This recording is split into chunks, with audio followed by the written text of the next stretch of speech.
máy này luôn á ta.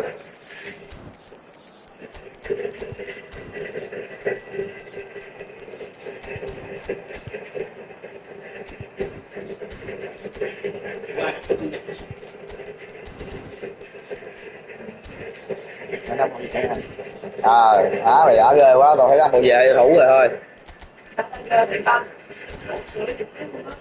Không có tốt mà.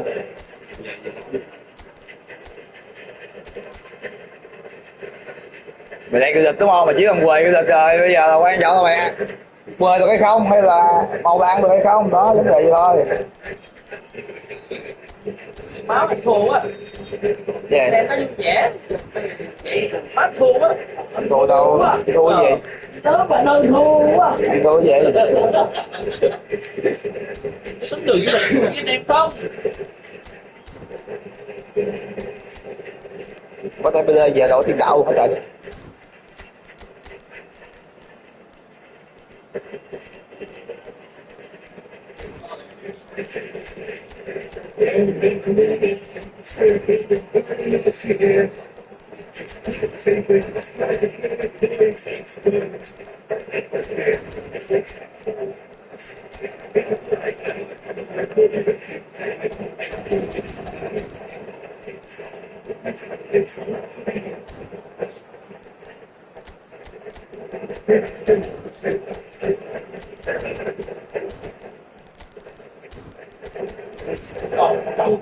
Trời, vậy quá được rồi. Quá đồ rồi. Ai ơi, đưa quay lưng gì?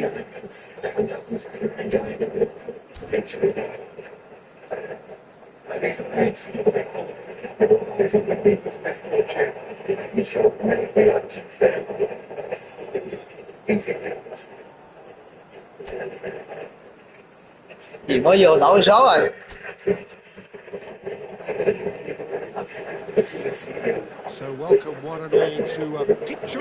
Trời đồ má sút sớm quá, giữ lại nghiệp là con rồi. Đi chưa gì hết sút. Sống luôn trở đẹp. And I'm joined in the commentary box by the familiar figure of Jim Beglin. Cheers to you. It's a privilege to be here. It really is. Just listen to that noise. This place is definitely up for it. Let's hope we get a contest worthy of the setting. Well, this is the perfect game for all parties, not least the neutrals who've just come to enjoy it. Well, on the face of it, Peter, we would appear to have a high-caliber meeting with very little at stake.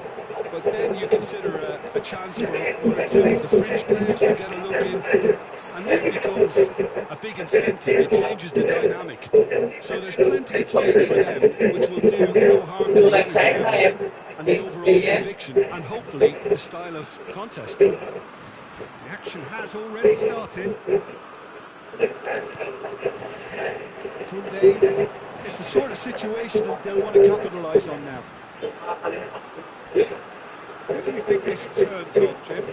Well, Peter, I would think that this fellow Valverde's role is going to be so key here. He'll be tasked with pretty much doing everything from covering the back line to winning the ball back, triggering counter-attacks, providing outlets, pressing, as well as being a goal threat. In other words, pretty much everything.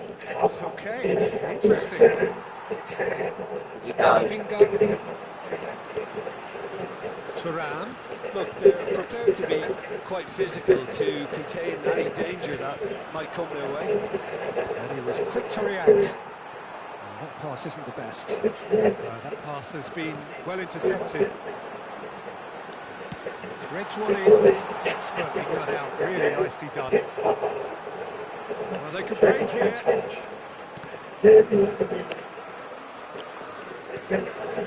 Oh, look, this is about as tentative as it comes. Hopefully, a football match will break out soon. Bellingham.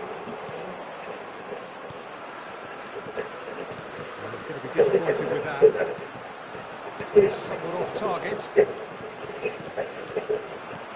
Brahim Diaz. Tuanmax.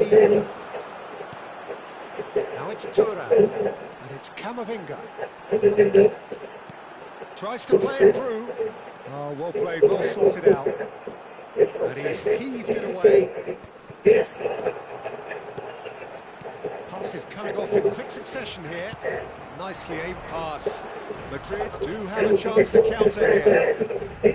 Bellingham. Oh, easy pickings there.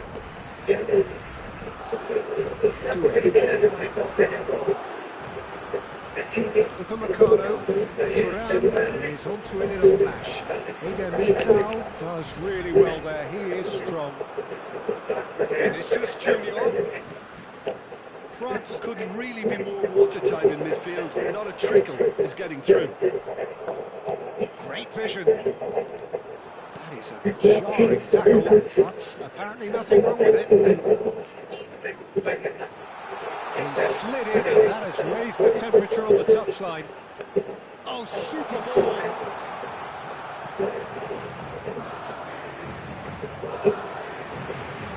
Camavinga, and he's managed to get free. Camavinga, this is a terrific run. That was good pressure, just hounded him off it. Now it's Mbappe, and he's got the beating of his man. Mbappe!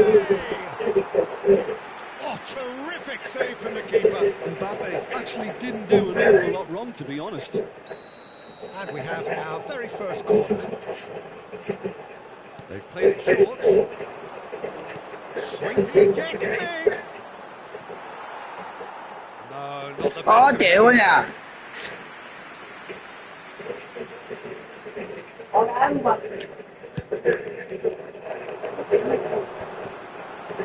Konate promptly onto that, and that is that. And here's Doué, Mbappe. That's a corner kick. All he needs to do is to place this between the goalposts and basically let them attack it. And now a sudden chance to counter.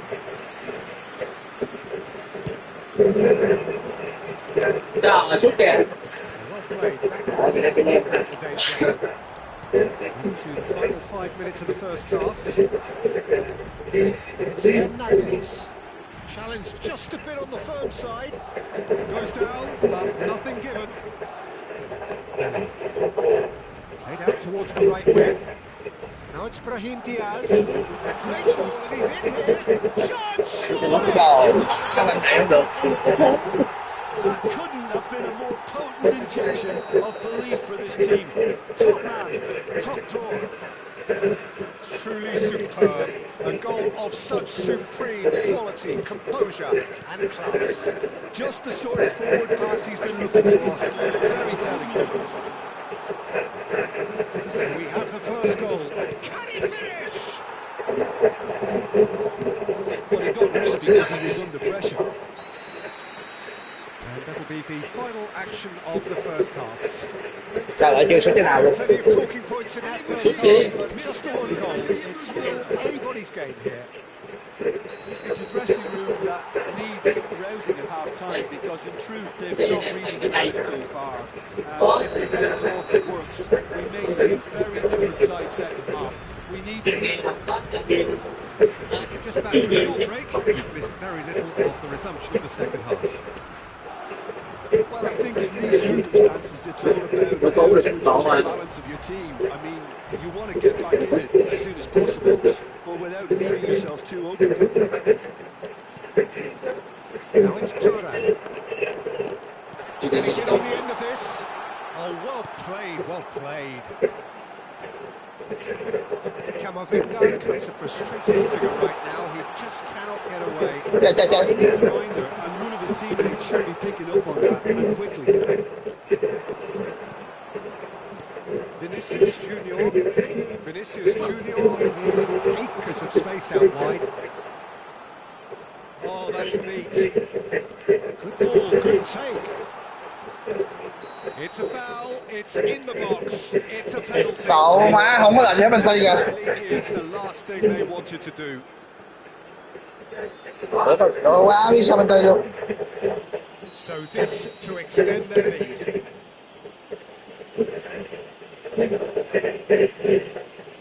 Mày đi đâu? Oh, it's hit the Ơi bên đâu lại đổ gì vậy? He has spurned it. Ông nội đến đầu kìa, má đúng đến đầu 65 thiệt. But they've got to keep their heads up and chase this game. Mbappe being hooted in caps. Yeah, and if they're going to try and stop him in this fashion, Peter, they're going to really test the referee's patience here. Down by a goal, needing to go up a gear. That's how it looks here. Vinicius Junior given the lift of his goal.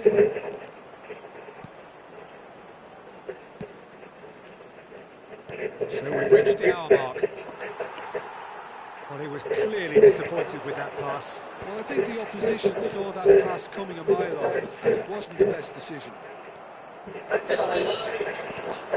Valverde.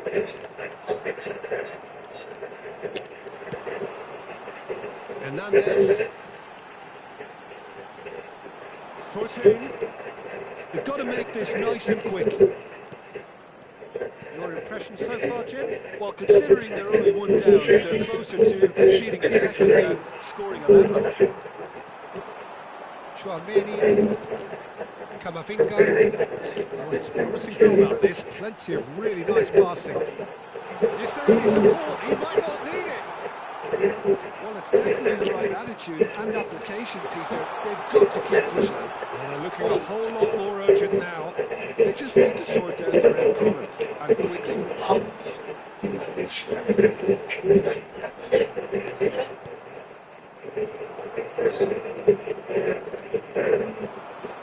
And it's Bellingham, looking to play it in. Now this could be a chance. It's all a little bit desperate, but it's got the job done. Yeah, they showed a vulnerability until the move was stifled. That'll have stirred a little concern.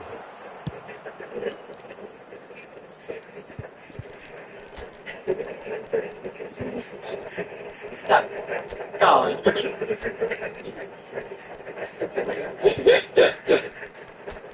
Mấy cái góc lớn bắt đầu không dễ hay mất.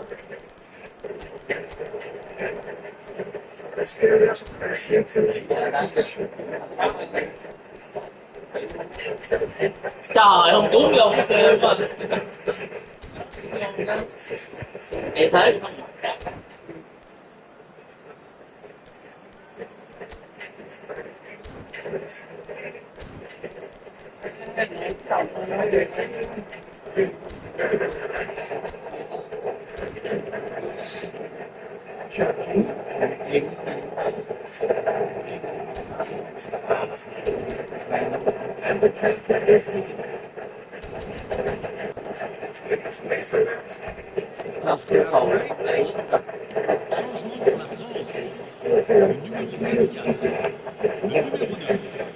Le numéro 6.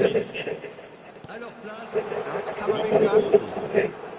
He's on it, can he get away? There they go, hunting in tacks. Fires it in low. Saliba gets rid without sophistication. Camavinga shapes the shot. Đầu má bao nhiêu rồi có được. Phải không được không? A 2-goal lead and they're firmly in control. Speed of Nát rồi, nó nát rồi. Chị đã thành quá. Well, that's really well Mình kìa xử lý mình họ bị biết đó. simplicity of it all. Your pass, perfectly delivered. Madrid are now luxuriating in a 2-goal lead. Well, I think it's just the reward for their application. They've played with great courage to try and keep. And the finish!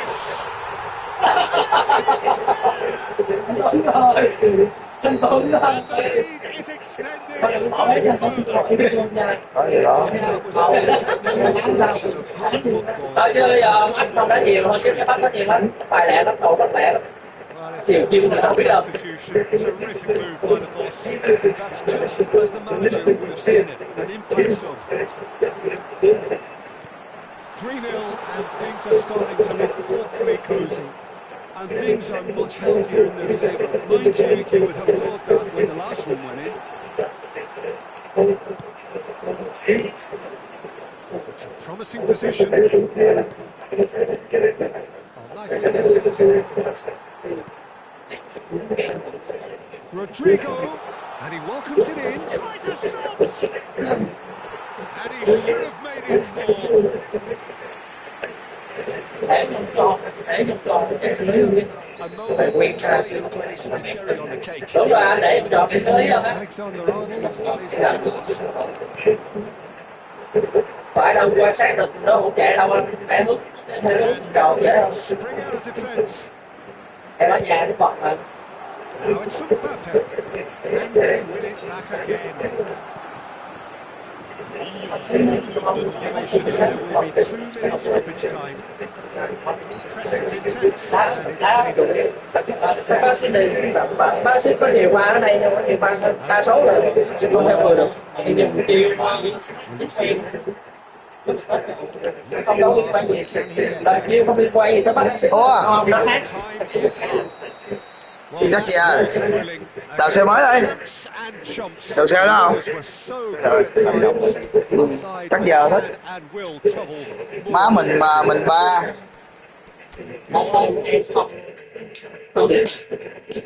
Đá được không? Còn vòng nữa nè. Làm vòng nữa đi ha. Cấp là mình ra rồi, 2 đúng rồi ta.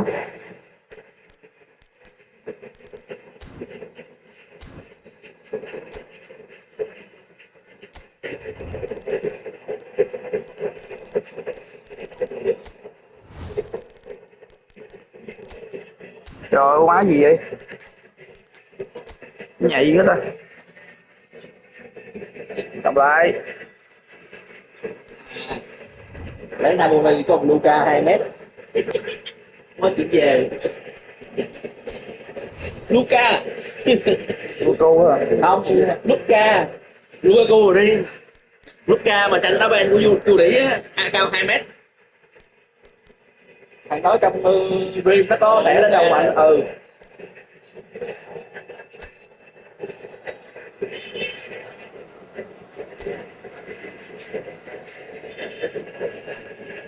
Cái màu đen à? Giờ phải.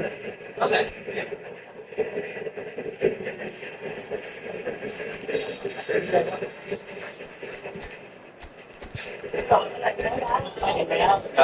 Tầm đá này.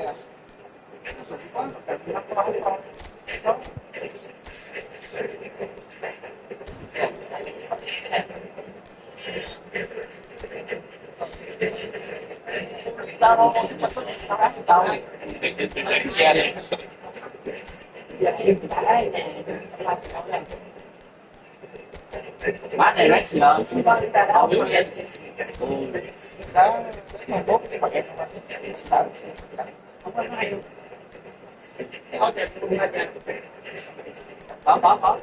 có là kinh qua mà đúng rồi đúng rồi ta cho kêu 2 mét lấy 1 cao mét đây đúc ra phải chơi được 5 2 2 1 2 kia chân lên tại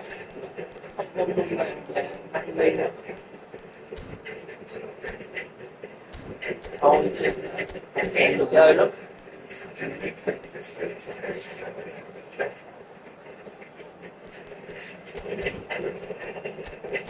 Ủa sao em nghe anh đang bị skill mà rồi anh bỏ đi đâu rồi? Dạ bỏ thôi thôi chứ mình lại sắp động có gì sắp chạy bỏ lướt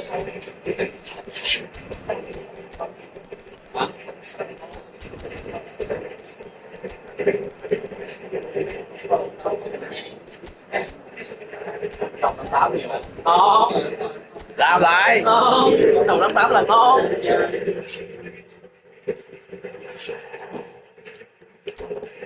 Tôi xong sẽ nói chuyện ta. Dạ. Không thể nói tí à. Nói thua rồi sao nói? Thôi, cố gắng lên. Từ từ cái gì? Cứ từ từ. All the ingredients for a showcase game, but the passionate crowd. Chặt hả không chặt thôi. I'm Peter Drury, and this is Jim Beglin. A delight to have him on board. Thanks, Peter. Hello, everybody. Ready to see what unfolds in this one now. Well, it looks like a big game, sounds like a big game. Everyone involved is absolutely up for it. It is a monster matchup, Jim Begley.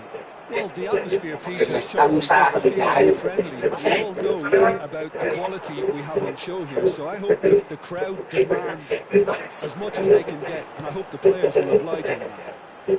We have already started here. Chờ đồng That was nowhere near his best. Kamavinga. Well, the boss won't be happy about that at all. They were pedestrian in possession and carried almost no threat at all. Now it's Foden.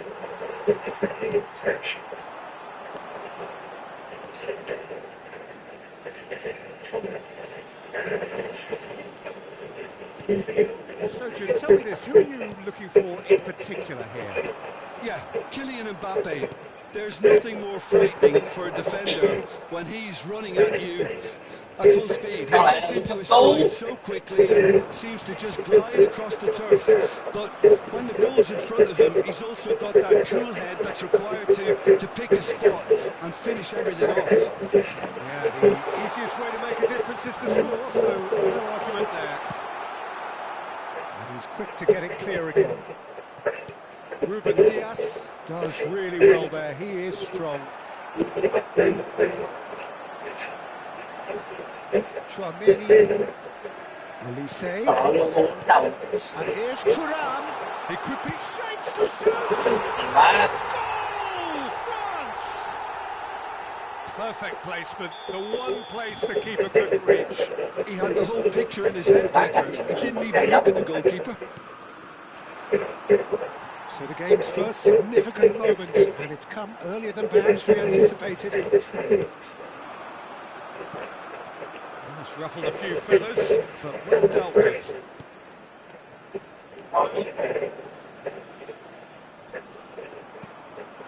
And here's Thuram. Oh, well played, well played.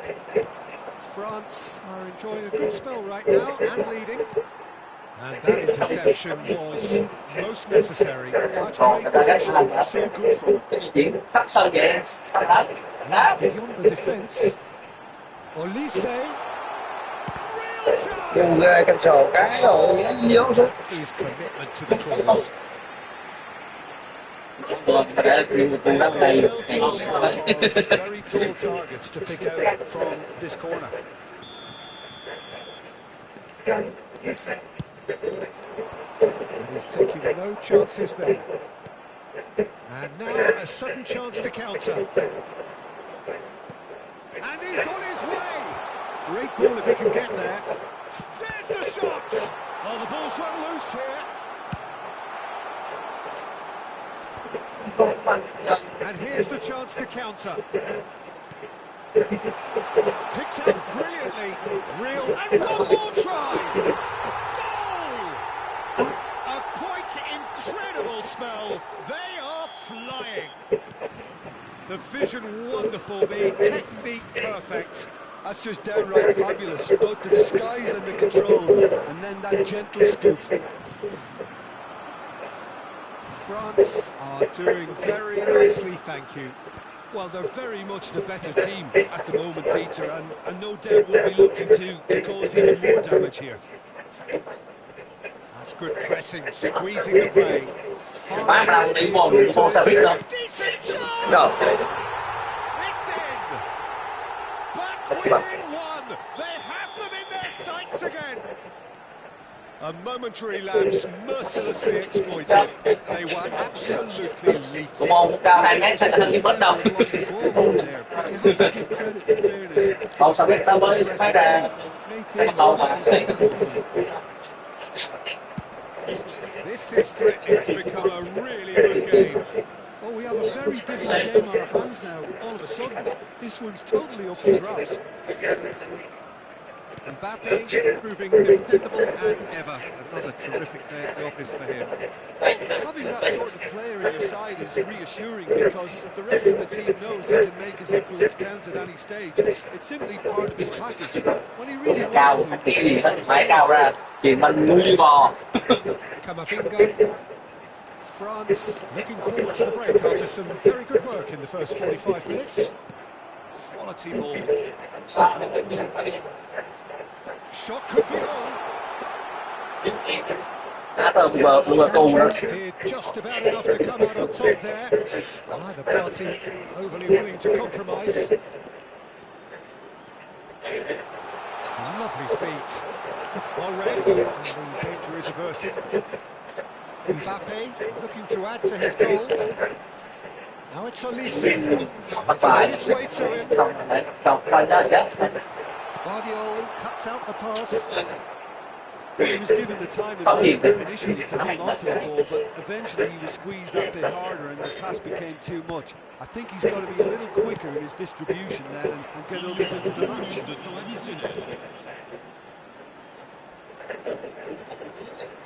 Tuanmax. Trời ơi, đụng ở trên kia kìa má. Here's Haaland.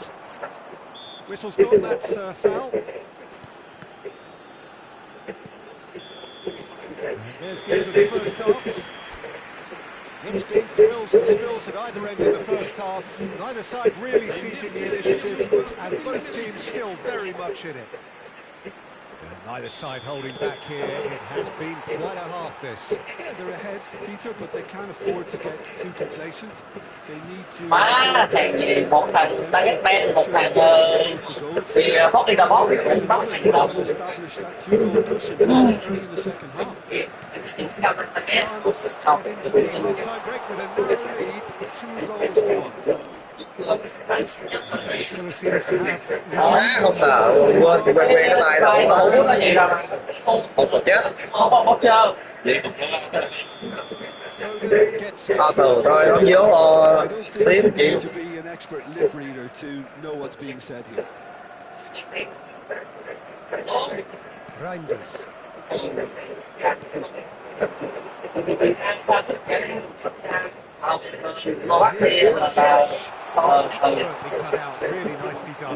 Trời ơi, bán độ. Haaland has given away a free kick.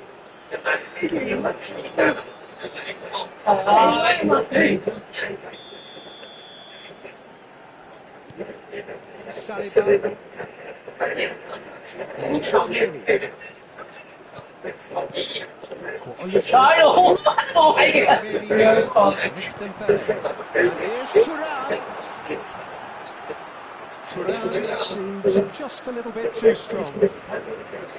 That's very neat. It's good pressure, good intensity. Well, they seem intent on... Oh, he's been caught napping. Má không cho chuyền đi. Without complication. That is not Dạ from đúng là ai? Thì qua đêm nổi. Akanji. Lewis. Passing is crisp and sharp. It's good running with the ball. Trời ơi, lực tiếp đâu. So we've reached the hour mark. Oh, good read. He read that really well and stopped it. Olise. And it's Tuanmax. Mbappe. Spread it left. Threads one in. Big chance! It's in! Two to the good, and they are absolutely purring. They forced the error and extracted the maximum punishment. Oh, that was beautifully done. They were ready to pounce and they were clinical when the opportunity presented itself.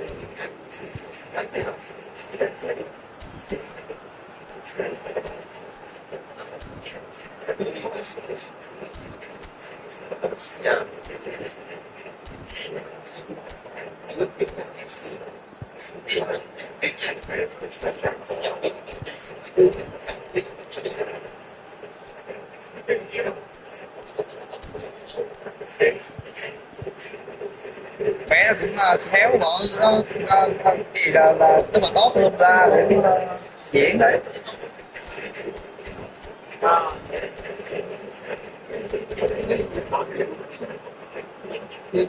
Changement pour la mi-temps. Le numéro 11, le numéro 9, le numéro 7. Alors là, le numéro 14, le numéro 12, le numéro Rider xuất 2 cho mình đấy ta. We have got changes here from both sides, in fact. So the lead now is 2. Well, everything is going to plan, Peter. A day for a regular managerial heartbeat, at least for one. And they've got red. And he's only too happy to take that back. Tuanmax, France, perhaps contemplating their next change here. Camavinga. Marmouche. Cherki. Yeah, they were looking for a counter-attack. And he can clear it away.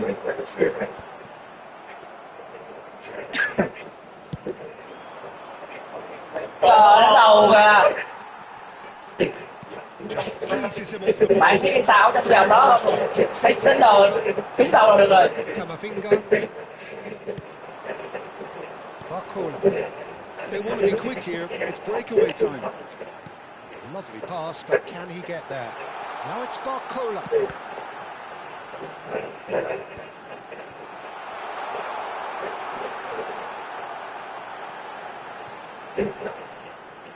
Trời trời đẹp anh Pháp đi. A goal kick. Camavinga gathers from the goal kick. Reinders. Ngay để tôi xem cả nhìn đỡ mấy cái luôn. Well stopped. Mbappe. Pressing's intense, and it's paid off. It's a sharp pass. He's in a great position here. It's a little bit desperate, but it's got the job done. He showed a vulnerability and takes a shot! And he's really put himself on the line here. Trời ca. Vớt thiệt. Corner number 2 there. Em chỉ được cái đầu thôi mà em đến đầu cũng hụt nữa.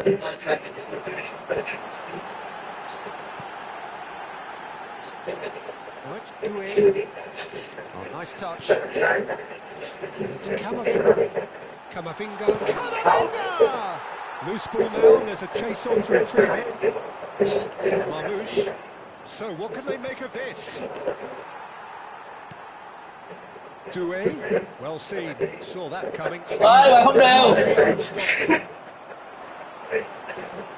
Barcola, and here's Colomwani. That's been intercepted. That's great positioning. So good for him. Camavinga. The final 5 minutes. Passes coming off in quick succession here. Tuanmax has been well intercepted. He's in a good position here. Ôi, penalty rồi. Đây chắc là gì nữa. Mất dài. Nó gần bị dính rồi. Cái nó chọc vô rồi. Mày bật lên đây tao không nhìn luôn á, để bên nào mày xuống mày nói tao nói vậy.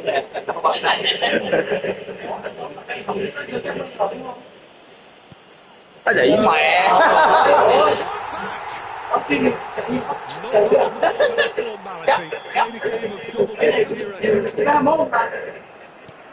We've got ourselves a game here.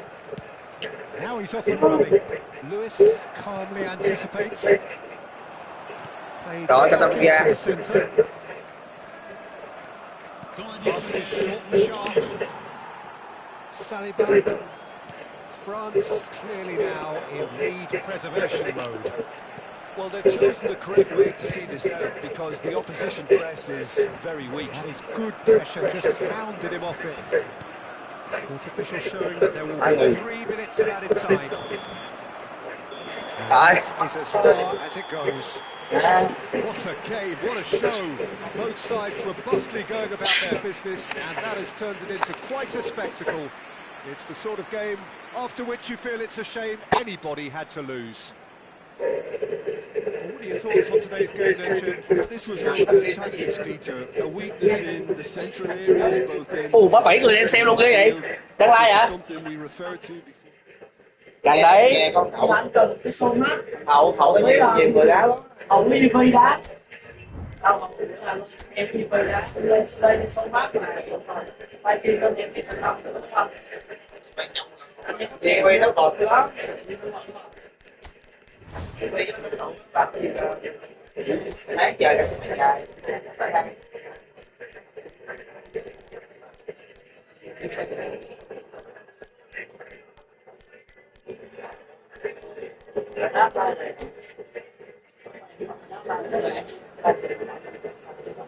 YouTube anh, YouTube hoặc là TikTok tùy hơn mình thôi. Nhưng mà thường thường mấy người kia như em hay cũng sự em không có like, chẳng qua like cho anh em coi thôi chứ đá dễ thấy mẹ like cho tao chửi anh. Inter Lotto hãy lấy trường Á quân của C1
bắt công ty đâu mà giá là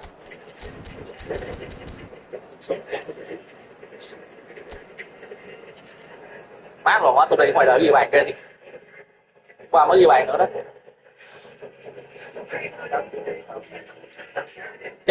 Cho em chai thôi lâu bí đao đi anh cho lẹ.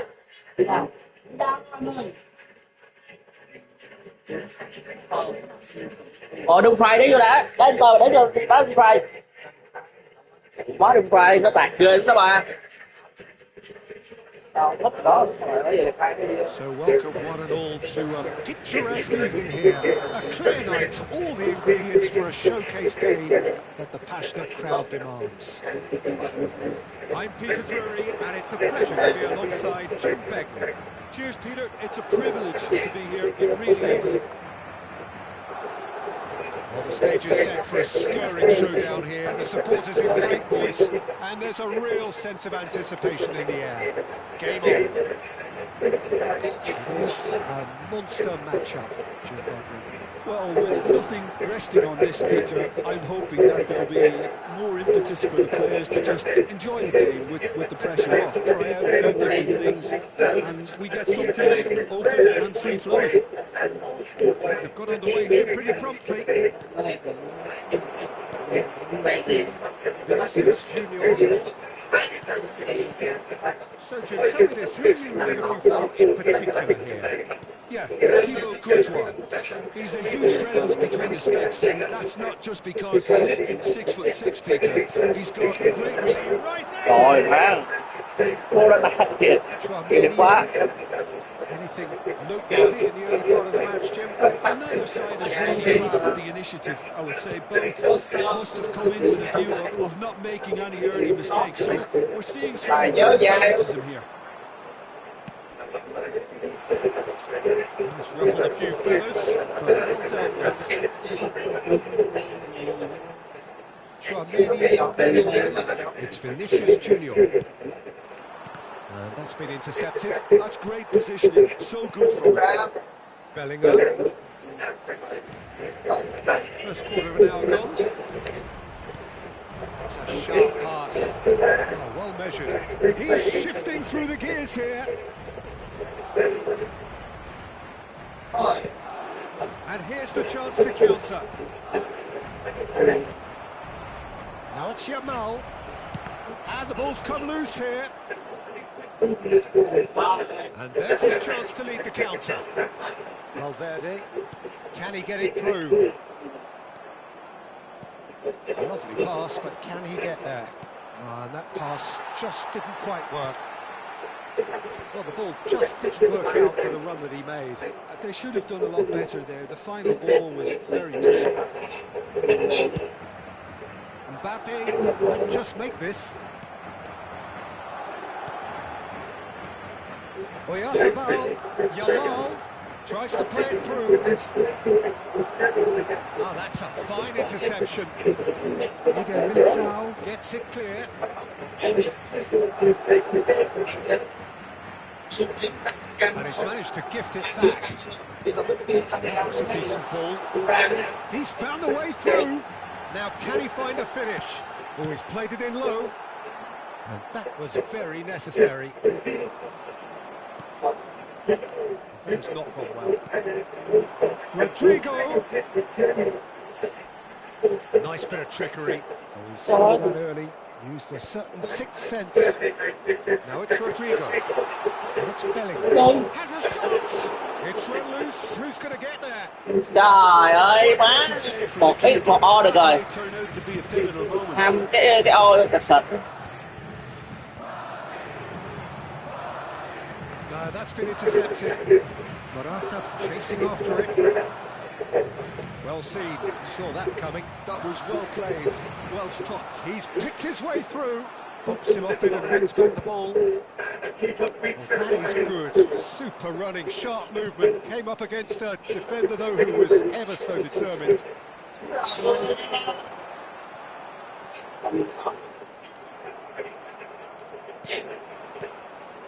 This interception, his positioning was spot on.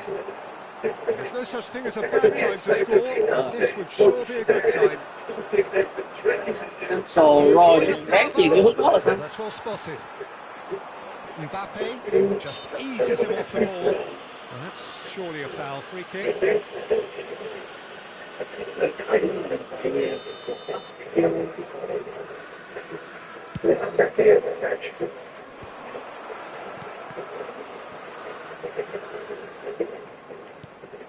Rodrigo looking for the run. Ôi, Mbappe kìa. Into the final 5 minutes of the first half. And it's Vinicius Junior! Well, I'm not quite sure he needed to hold up play quite as much as he did then. A couple of his teammates were very annoyed. Well, the defence just about came out on top, but they were certainly tested. Eder Militao.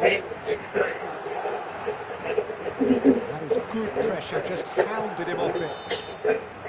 Không kịp đỡ người luôn. Action of the first half.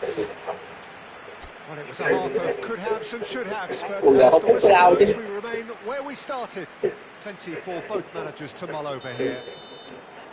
So they head in no further forward. The score here, still 0-0. And we are already promptly back underway. Well, I suppose from a defensive perspective, Peter, neither manager can be too unhappy. I just wonder which team is going to up the ante first.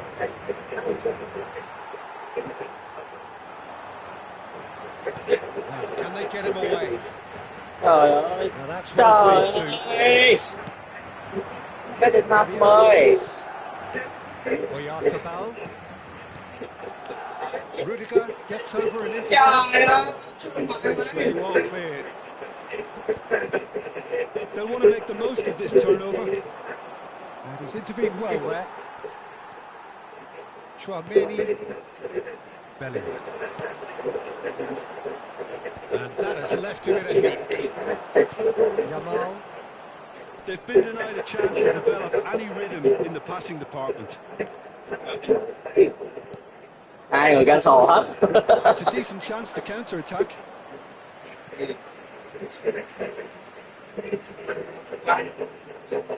Best part of an hour and still no breakthrough from either side. Looking for options for movements. Hay quá. Nguy cơ ơi. Tự soạt. For all his good intentions.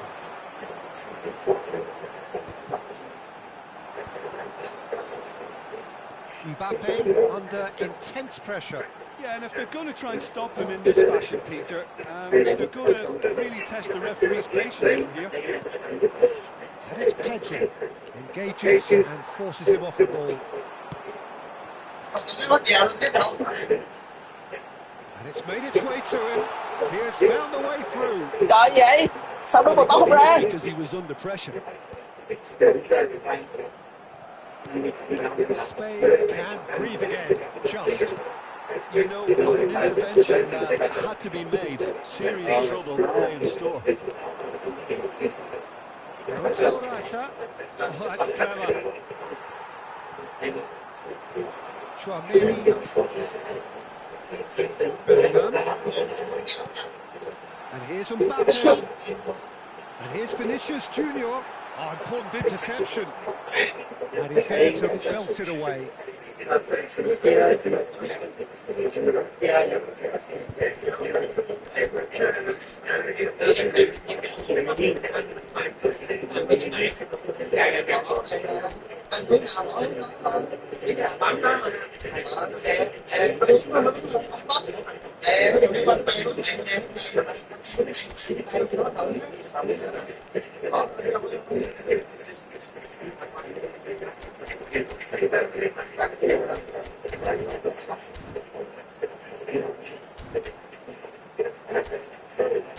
Hay quá.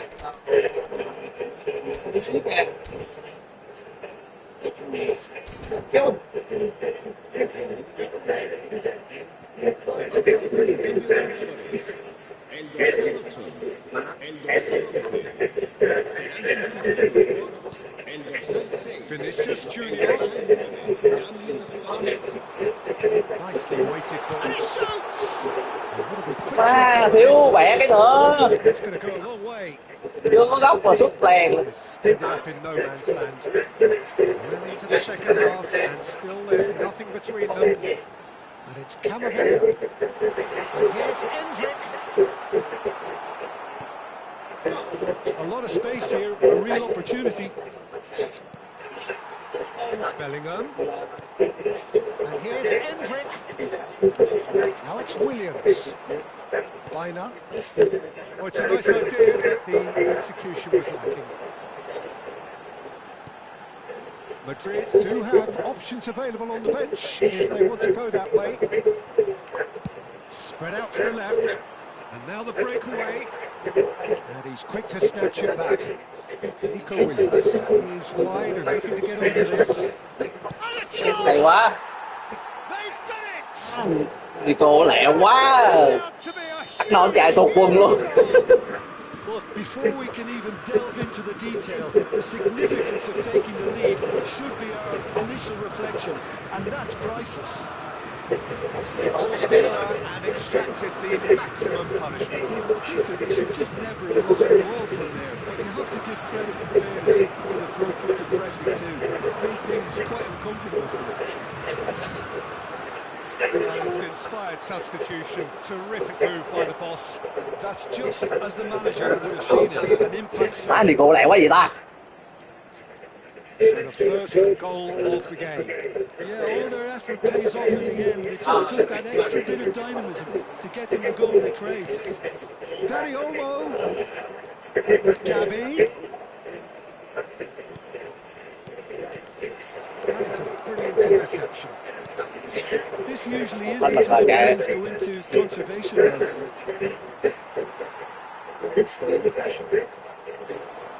Nico Williams was alert to the possibilities, but in the end it's fruitless.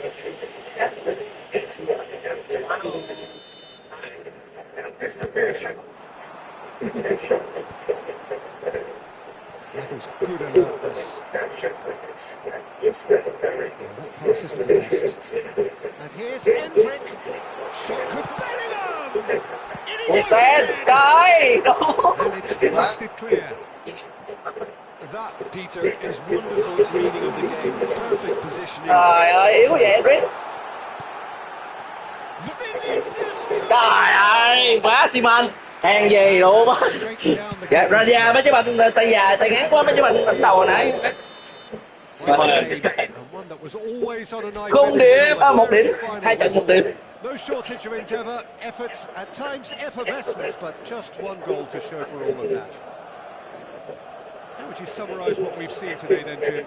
Look, Peter, a strength in any team has to be at the heart of your defence, and I'm afraid they were disappointing in that department.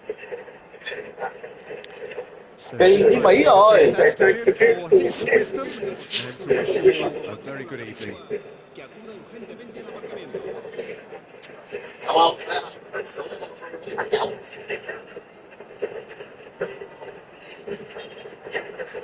Bắt đầu đâu tiễn nhà nhậu đi chứ.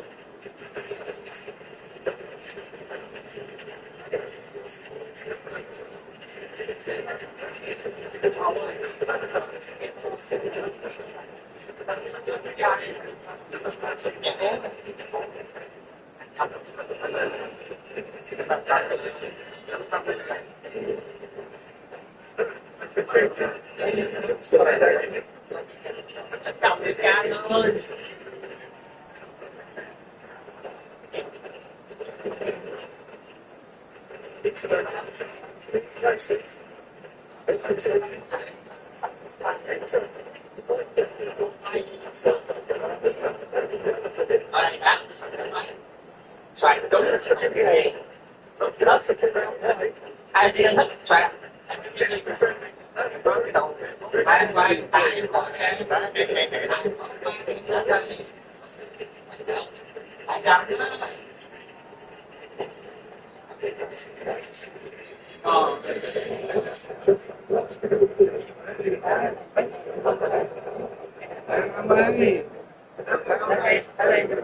mẹ nó chậm quá Nó có thể làm gì bạn? sao cái quý dùng nhóm này ta đi nói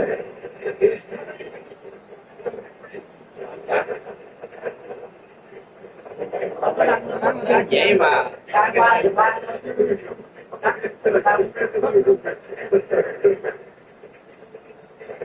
má mới hối làm mấy video đéo gì đụng coi đéo hiểu gì hết mở like không trời đổ quá lên nữa mà nhau mà là mình tự nhiên sao mà năng suất được ta mà chắc có á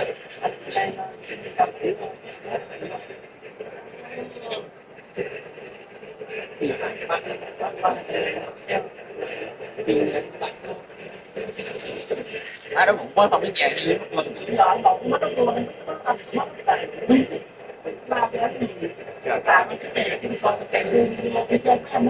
không phải à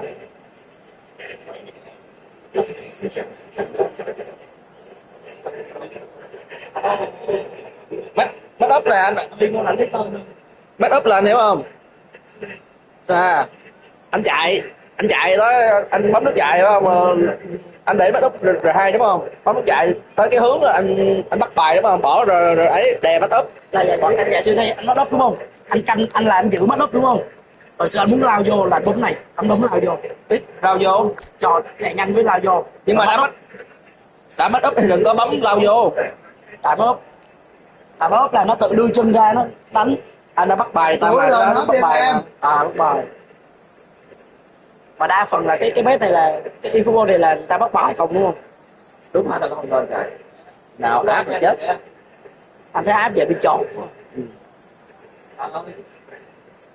Thật ra là bản meta này vậy thôi chứ không trước cũng không.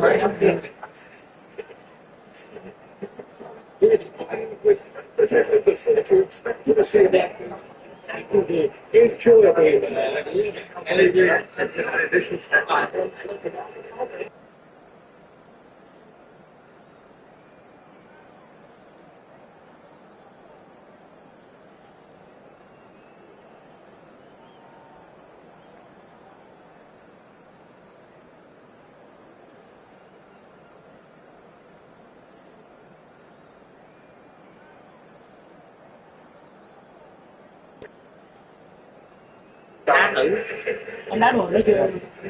em nói nó ba em đáp được, vô chỉnh lại đi, chỉnh lại đội khác. nhờ Em đá với Trung Sự chưa? Nó đá giải gặp mấy lần rồi đó,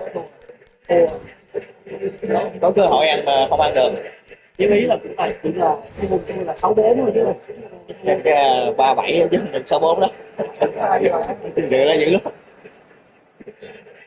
Sự đá cây sò xuất tím từ la có cây sò rồi đó, nó làm cây sò hay lắm câu đó. Vô đi chỉnh coi nha.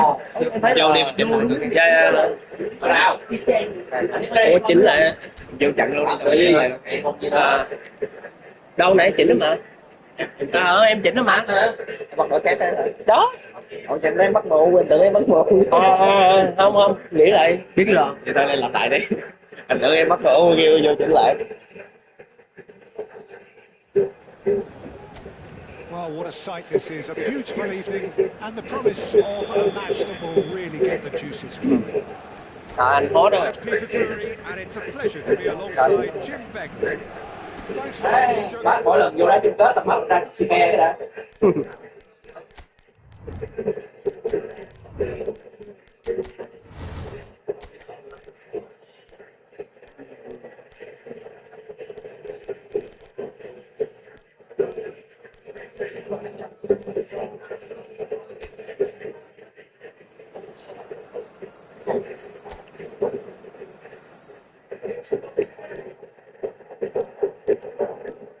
Màu nào cũng tới thôi.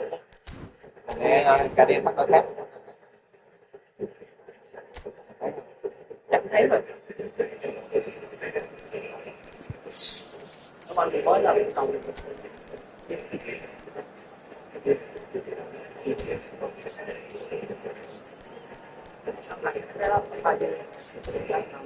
Giờ xưa không có lại ông beta này mốt rồi đâu là đó.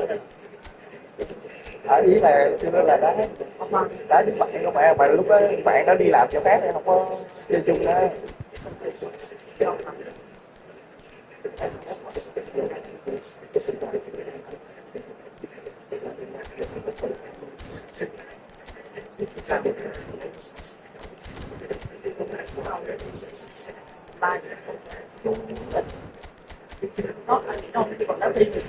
Đá online đá có mình một sướng như mình.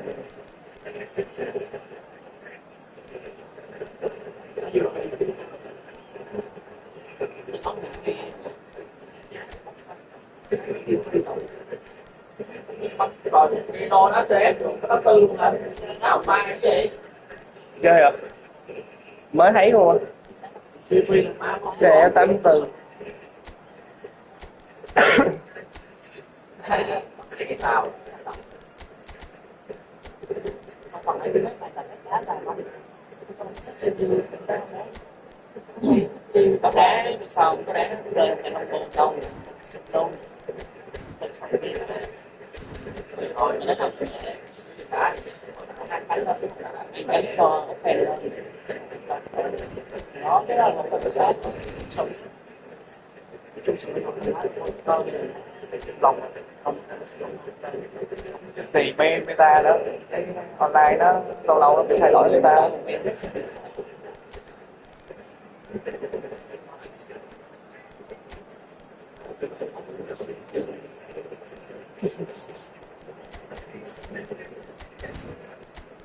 Đầu tiên mình nó có thằng tiền ma đó đỏ.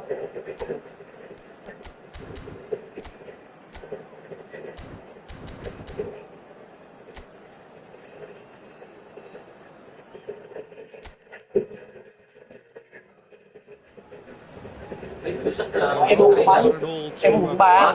ba Ba cờ. em đá online luôn rồi đá PC hay cờ đó Tôi thường đá quận nhất á, chỗ CK đúng rồi. Mà ở đó đúng rồi, mấy ông chơi 21 mà có mình em với ông Phước chơi qua đây thì anh đang tạo cái cộng đồng ra đưa ra Phước anh quen mà thì ra ông Phước ông cũng chơi ở màu áo cũng đội đại học đá luôn sàn thôi cảm ơn em đã hiện tay này đi And we should be in for something very special. đi chọn nha.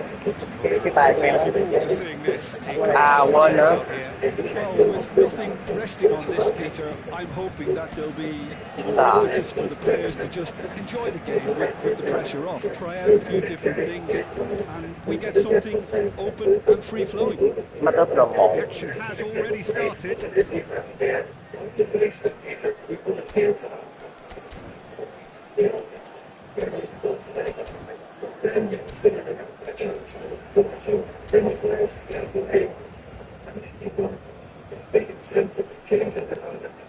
Vitinha. Who do you think this turns on, Jim? Well, Peter, the player Nuno Mendes is someone who's really impressed me as being a two-way player. Very confident, consistent, and always willing to keep the line and get himself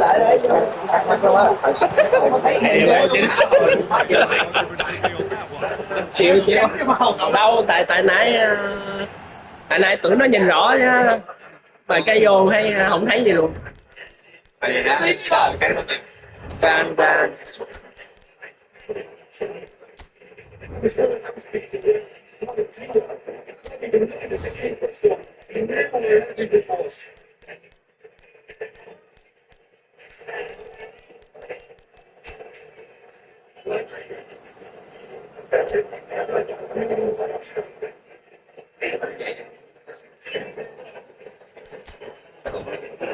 em lên kia dễ mà.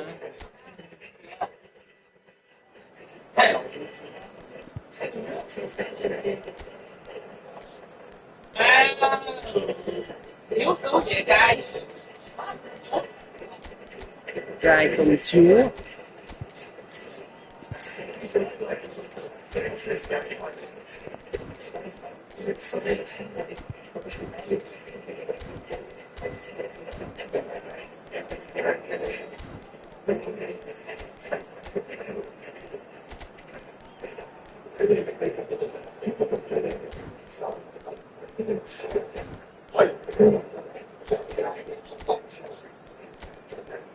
giờ như đó anh thấy em đá lên tay đúng rồi đó cảm nhận là em lên tay lắm luôn á đúng không đá cái này còn anh uống gì quá đó không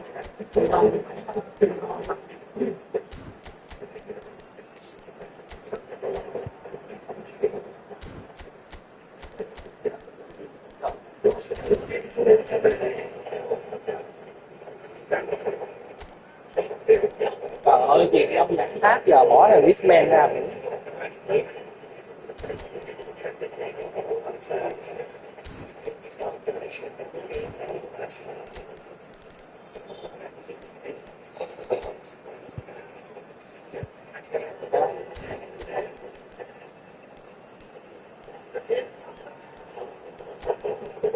chị Hoa dở rồi thuốc đèn hả thuốc đèn hả cầu tiếp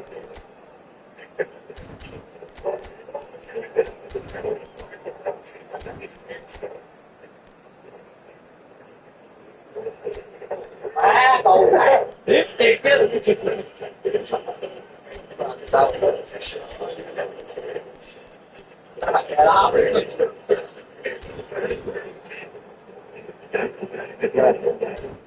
Đây bấm nhầm rồi.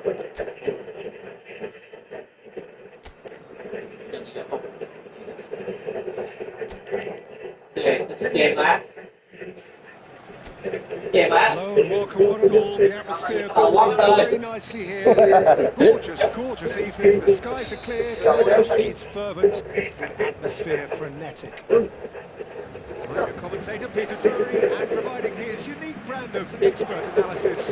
Here's Jim Begley. Chạy đâu I vậy? can tell you, I'm truly delighted to join you, Peter, and thank you very much for that. Chết tao. Colour and passion just oozing from the stands here. These fans love their football, and we're about to be dished up a feast of it. Well, there are plenty looking forward to seeing this, a capacity crowd here. Well, the atmosphere, Peter, certainly doesn't feel like a friendly. We all know about the quality we have on show here, so I hope... Big chance! Tiếp đẹp quá. Well, talk about Mấy a kèm real đâu hết mã ra luôn. It's almost as if the defence saw nothing coming. They just didn't anticipate, on heels rather than toes. Well, they had time to weigh up the fact that the keeper was vulnerable, and he duly loved it. So the game's first significant moment, and it's come earlier than perhaps we anticipated. And it's been shifted off the out. It's Dembele. Rồi hàng tiền dễ tôi đâu hết trời. And it's Conte. Nicely weighted ball. He can run onto Ngàn that. nữa rồi. Well, he got rid because he was under pressure. Gonzalo Ramos. And that interception was most necessary. He read that really well and stopped it. Ủa còn không. And the cutback. Lee Kang-il goes back to front. Camavinga. Quarter of an hour played. Well, I wouldn't quite advise they should resort to risk-taking at this stage. There's plenty of time left yet.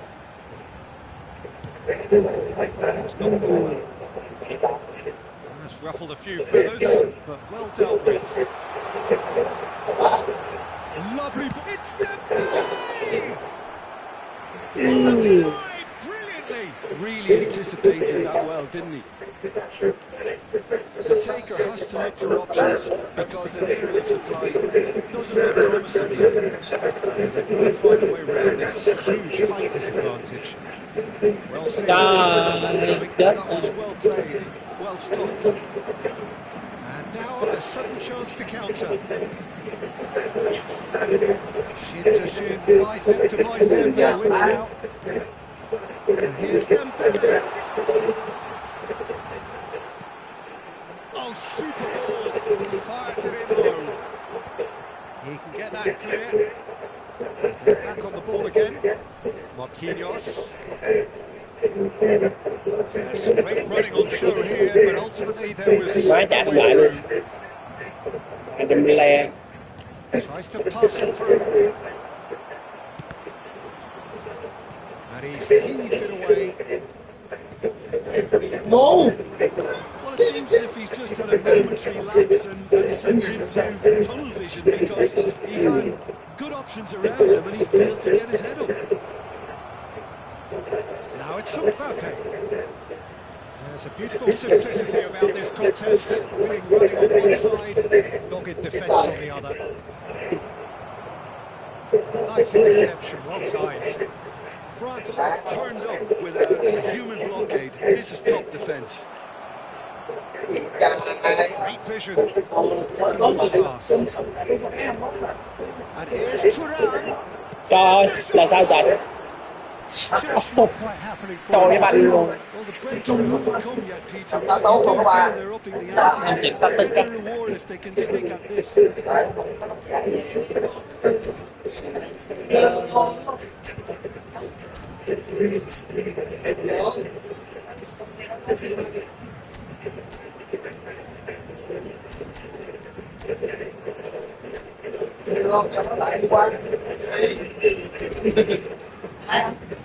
Well, look, they know they've got a height advantage, and it's time for them to use it.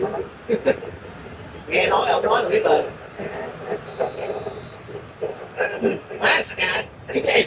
Scan nó không lắm, mình scan không phải đá. Bóng của nó không. That's just playing it safe and simple. Trời ơi. Nice touch.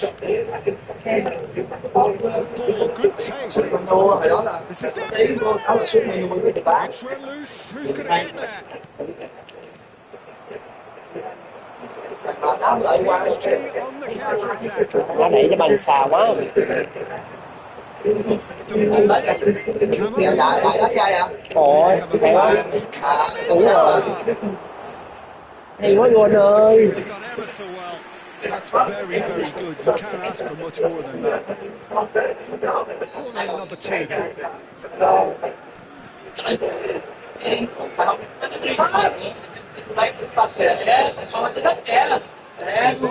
Plays it short. Chỗ hay à? Hả? Nó dùng siêu phẩm luôn. Looking to go forward now. Vitinha. Got 5 minutes till half Trời, time. chẳng chán nè. That is pretty much the end of that. Khó hay. Mbappe showed plenty of zest in getting to the ball, but couldn't quite sort it out. Hernandez, Pacho, and Kimpembe. Gonzalo Ramos is handing off to that one. Chance here to counter. That looks a decent ball, and it's made its way through. Trời má xuất vàng sống Vô rồi các bạn, trở nên gì giống Back almost at once. Rồi. em muốn gì không? Close shave and the last action of the first half. So a steady, solid and more than satisfactory first half. They've got the lead and that gives them something to build on after the break. Trời ơi. Well, obviously things are not good, Peter. It seems the team were just a bit too busy playing within themselves. Kịp hay không làm tăng nhiều mà ơi. Back on the way. Paris Saint-Germain really need to bring up their intensity a notch or two, Peter. Just looked a step too slow on everything. Opts to play it back. Có xuất trời xuất vàng. Đó, hôm nay cho bàn lần luôn. Không kéo được không vậy? 2 up and in charge, and things are looking pretty good for them now. It is a good finish. The odds were against him. Little matter. Such a well-run finish. It looked like he was going to be shut down, but he thrives in situations like that. And he's done it again. He's got his. Để đổi rồi ơi. Má này chậm quá chạy không lại Mbappe luôn. Say thank you. The turning of the screw comes to mind, Peter. They've got them where they want them. Now it's Kvaratskhelia. Saliba gets across to intercept that. Kiếm gì ăn? That's been won straight back. Hai cái cơm về. Đấy là xí về xuống 400 giờ luôn. Spread it left. Dembele stood his Rồi ground. chạy thẳng luôn. Well, that looks like a final warning. Still no card. Dembele taking charge of the dead ball. Ba đua đâu? Hai cái thằng của đời hôm qua cũng đá đã 6 tiếng mẹ luôn. Ba đua đâu?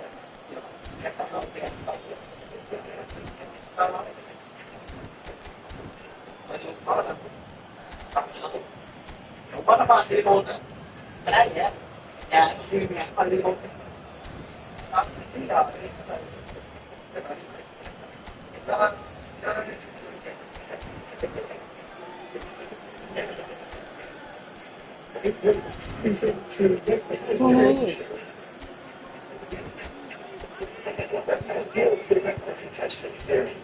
Khi ông mắt tiếp đạo so lấy cái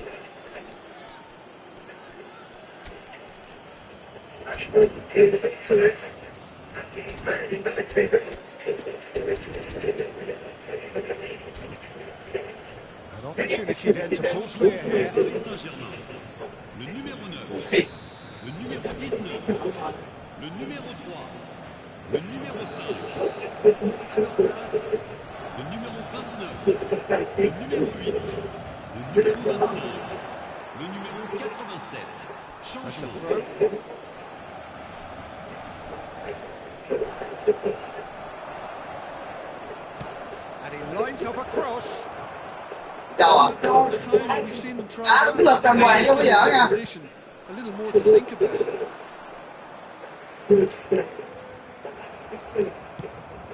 That's really well manoeuvred. That's well spotted. Dembele being hunted in packs. Well, they seem intent on marking him out of the game. They're certainly trying to wind him up in the process, Peter. Zaire. Paris Saint-Germain perhaps wondering what the best time is for their next Thấy substitution. cho nó hòa trả thù liền. Này chỉ cần hoài là vô địch rồi. Tao 4 điểm bằng cái đầu của Ngậu. Ok được. Mbappe. Thủ đồng chỗ các em ơi. This could be a chance. Cũng được Paris đi làm nhau Saint-Germain đó. can Nó là sao ta? just. You know, it was an intervention that had to be made. Serious trouble playing still. Tại vì tao phải thủ thôi. Chouameni puts his foot on the gas. That's positional goals, the utilisation of space. Look at the space. Oh, such a clever touch. Đâu. Shane Cross. Rồi, thì nó sẽ đi xa hơn đó đó. Ai They chạy can chắc hết counter. rồi. Driving forward. Rồi, biết làm gì không rồi? Ê. Skillfully Ôi, tiền so à. at ease on the ball. Má câu giờ rồi đó. Còn cái một câu giờ nó không đẩy vô đi tới. Vitinha. Má rồi, má rồi. Đó rồi, má rồi. Không giờ đâu là cầm bật tao lại. Just about up to 75 minutes. And it's Neves. Đã tới xong đi. Đẹp bé rồi. Deals with that comfortably. Để đi vô đủ. Dốc rồi. Trời. Trời. He welcomes it in. Biết gì mà không vậy? Olise.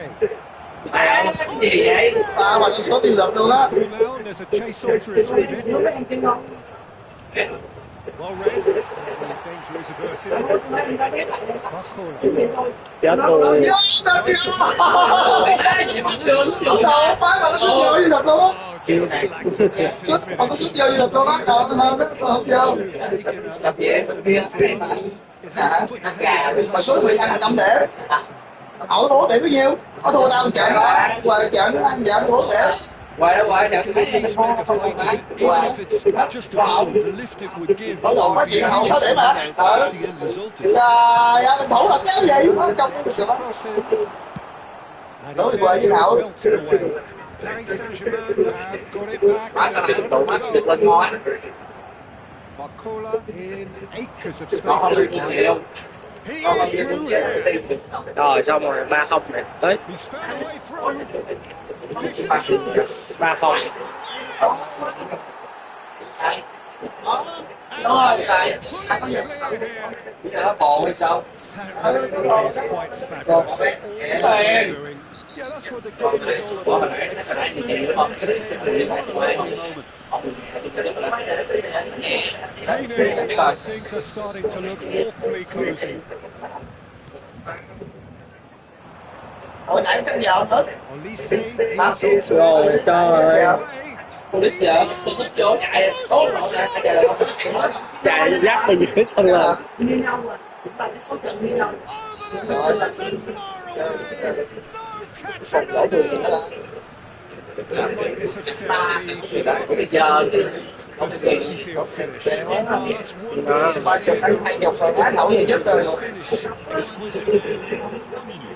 đây là thứ ba. France are having a ball here. Well, their manager seems to have them always thinking about the next goal. When's the next goal coming? They're such an entertaining watch. Bây giờ là cái có đang mua đi. Passes short, sharp. And the number on the board is 3. Barcola. Lovely pass from Kenny there. Now it's Camavinga. He has found the way through. And he whipped big header. Con chữ người ta. Xong. Tiền. Referee looks at his watch and blows his whistle. Paris Saint-Germain suffer a humiliating defeat. And if that was played by another, there's only analysis and scrutiny to come. It was a poor show for Nó now. có giá, có tiền gì vậy không được.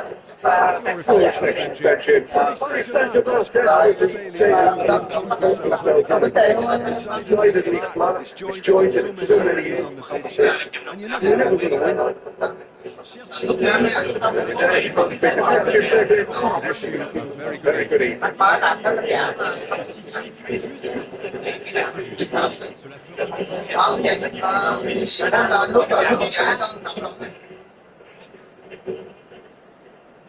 Nước này nè, ngon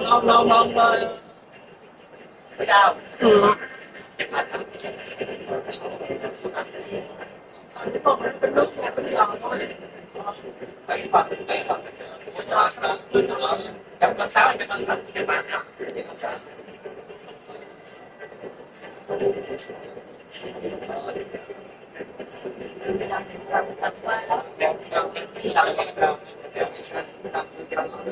Có cái đó trước tập việc đó nói 5.000 đó là gặp đó tao đây là mấy ngàn số ngàn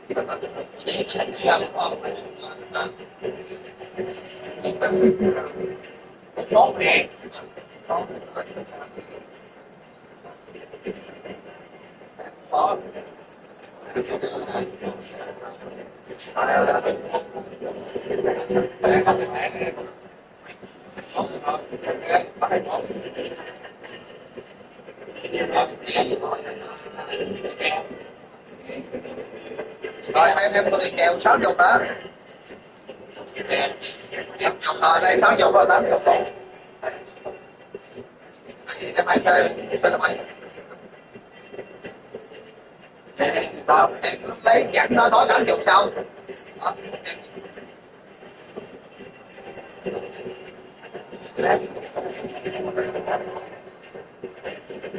đó 20 rồi em có 20 không cho 20 thì em ngay chính xác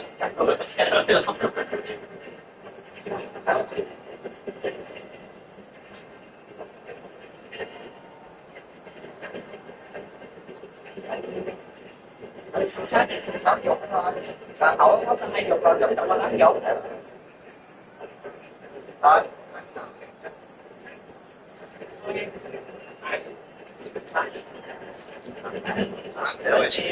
Em cái xe luôn đó.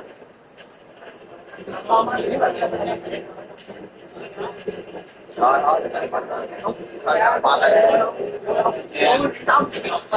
Em chờ nó thời gian đây không còn cái đâu hết.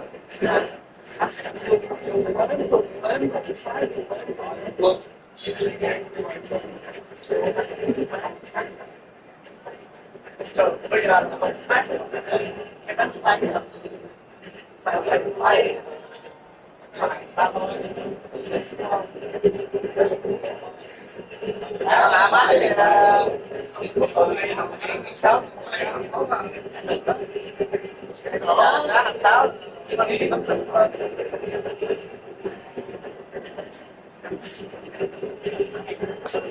rồi không biết đá nhà sao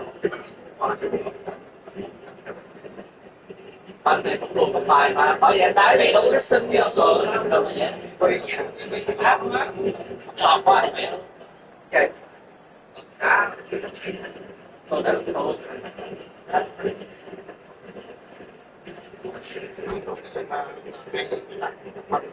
hay ha kéo cơ hay ha phán hậu nó đá mà em không thủ được luôn á cái đó là dùng tan sò chứ sao là hay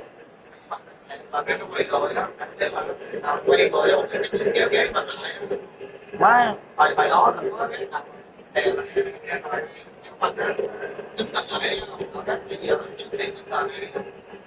thông tin tất cả mạnh rồi tổ giờ hay thôi kéo mạnh á kéo mạnh rồi vậy nó món hay ghê á đúng rồi á cứ đi cái xong đụng má bẻ qua rồi xúc má làm chủ chỉ cấm rồi Well,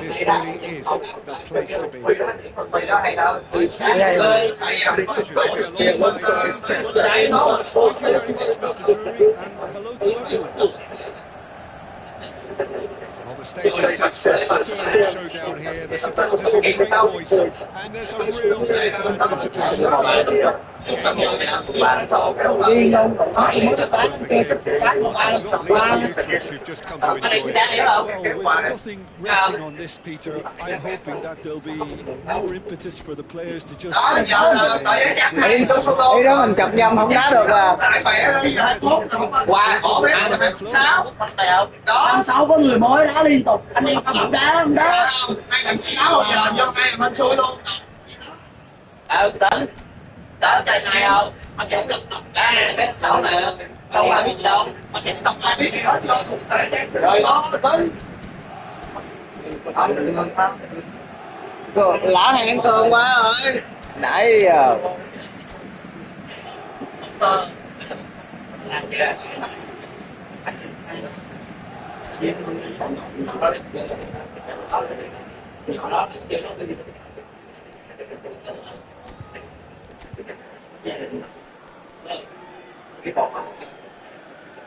Boxing game Victor.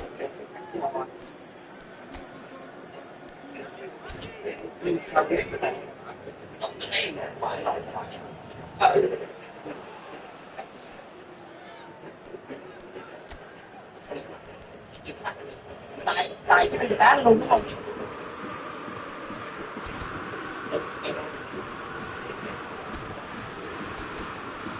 các bạn tóc được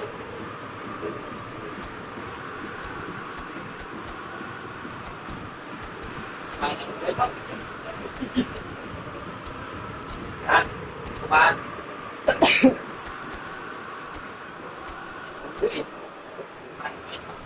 Bộ chi phi là tốt ở đây vậy ta? đá vào em nào anh vô nào đá vào em đi phải So it's làm now cái to nó như Rossi. vậy tập lại chụp gớt luôn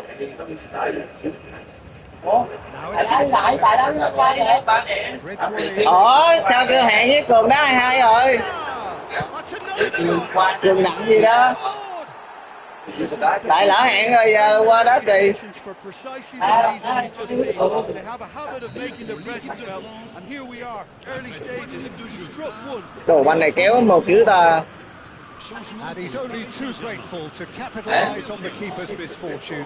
Well, listen, last line of defence, if you don't get it right, then you're paying a visit to your banh này bóp vuông là lỗ luôn thôi mình thức So the game's first significant Anh muốn nói mạnh em muốn has ngoài come cái sự earlier kia than sẽ perhaps we cái anticipated. người bắt buộc thôi. Due. Lee Kang In. Well, that pass surprised everyone and not in a good way. That has been slung wide. Thuram. Spread it left. Dembele. Knocks it into space. He's having a shot! Oh, he's managed to get it all wrong. That's good running. Lại vô cái vòng xoáy đó đúng When không? you have people who are willing to go beyond the defence like that.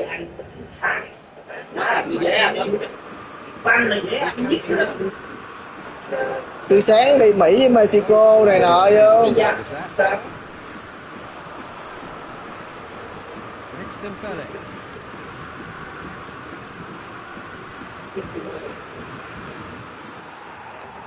Tries to play it through. Konate makes the interception. khó phết kìa Now it's Thuram. phải cái chuyện kia với em đi ốp Now there's a ốp phần fine về ball. quan trọng And the finish! tối cái chỗ thái đi Vitinha. xong kia thấp đi đầu và sáng em đi Lee Kang In. rồi cái tầm nửa buổi cái em đi Mỹ Paris Saint-Germain really can't go chasing this game too soon. Any rash decisions now. They need to play this quicker in transitions like this. Now it's Dembele. Had a foul? Yes, the referee's giving it. He knew what was coming. That's a yellow card.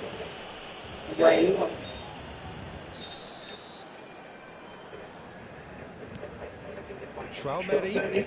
Oh, really well played. Camavinga. And the shot! And they've got rid.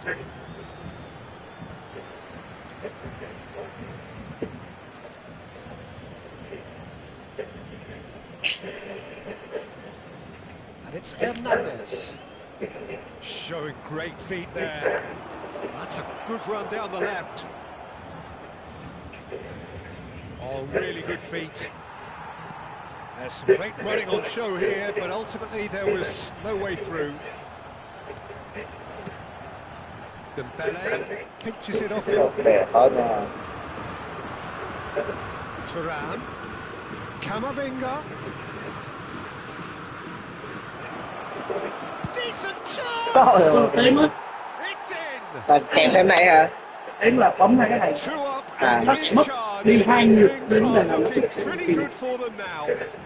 Là lấy thế không? Space. Lấy thế là nó sẽ chậm hơn nhưng mà nó lực hơn. Cannot stop him. Well, he had to deal with an awful lot of unwanted attention, but his tenacity won the day. France are sitting pretty. Đồ quả này mà ai lẹ tay đá này thì ghê đó. ok mà thực sự đó Lẹ tay sử dụng mấy cái đúng không? nó vẫn skill nhiều chứ không phải là biến mất. Skill nó là cancel với lại thêm mấy cái skill ở đây nè. I think you have to appreciate the simplicity and efficiency of it all there, Peter. The ease at which the defence got taken out of the equation, and he was never going to miss that. 3-0 and things are Nó starting cái to nó look cấp awfully cái sao cozy. ở đây nó khác cái nó ấp lần Very nó much ra an là banh. active team at the moment, Peter, and no doubt will be looking to cause even more damage here. Excellent challenge there, uncompromising. Lee Kang-in.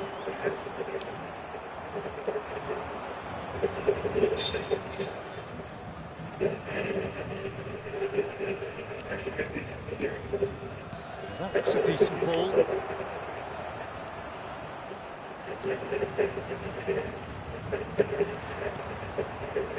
Kimpembe did well to emerge with the ball. That's a contest to keep an eye on. Họ không cái chuyện quen rồi mà cái hiểu được chút xíu rồi. Nếu mà trận bóng đá hay hơn là phải coi như là bỏ cái bán 21 cái đầu Paris ra ngoài. Saint-Germain are opting for an early change in personnel. They've decided against waiting until half-time. Paris Saint-Germain are in need of a lift as we head up towards the break. Dembele. And here's Camavinga. Turns and goes back. Shapes to shoot. Oh, extraordinary. He'll be irritated with that, Peter. He really did spring into life as he made his run. Cái trận bóng này nữa cái cầu đá như vậy cảm như là cầu để nó hay lắm đó. Nó hay lắm. Conte. Đúng rồi, nó cập nhật thì tất nhiên nó phải có những cái hay hơn chứ. Nếu mà dở hơn rồi ai đâu chơi. And here's Thuram. Dembele takes a shot. Oh, it's come Kiều loose. câu And it's been given câu away. tí một kia luôn. Now, can they get him away? Thuram's cross. Vitinha. Temps additionnel, Scalia. 3 minutes. Now it's Dembele. Now it's Doué. Doué proves just a little bit too strong. And it's Vitinha. No, not quite on the same wavelength. Camavinga. Can he spark a counter here? Thuram. And there's the end of the first Không lên half. banh nổi luôn trời. Nhiều skill. Well, who would have thought it? A huge chasm between the two teams already, and it might grow even wider in this second half.